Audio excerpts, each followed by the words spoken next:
The main thing that flame retardants do is they delay the time to flashover.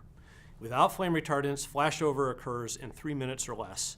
And if you're trapped into an airplane or you're trapped in a house and you only have 3 minutes now to escape, the purpose of flame retardants is that it delays that. You can now have up to 10, 15 minutes to get out. And having that extra time to egress is a matter of life and death with it. There have been decades of research on this, and many of the researchers are not part of industry. They're in academia, they're in government labs. The work that has been going on at NIST has been very beneficial in showing how flame retardants can actually help. I and my students burn things in the lab every day, and things that have our flame retardant coating on it don't burn, and things that don't have a flame retardant coating do burn very vigorously, and black billowy smoke will come off of foam or fabric, and so yeah, there's no question that they work.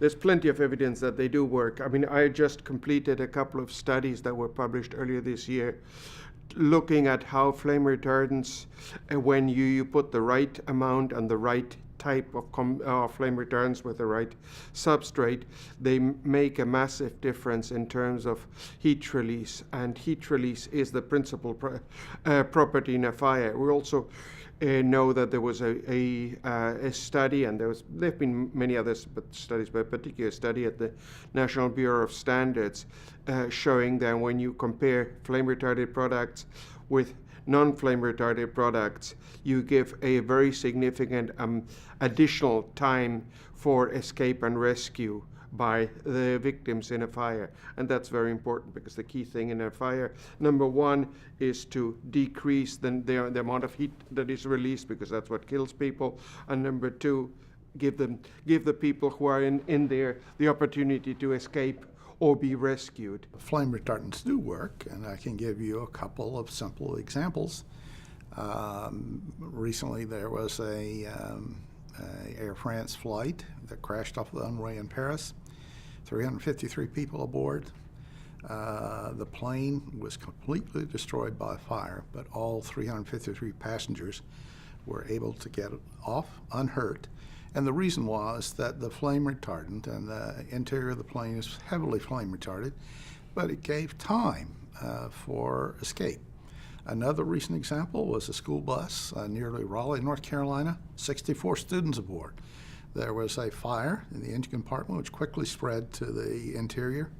All 64 people escaped through the rear hatch, and no one was injured, even though the bus was totally destroyed. It's well documented for a long time that the flame retardants do two things.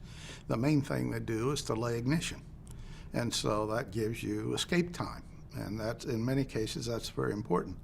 And the other thing is they retired the flame spread so that it might not be as severe. Fire retardants save lives.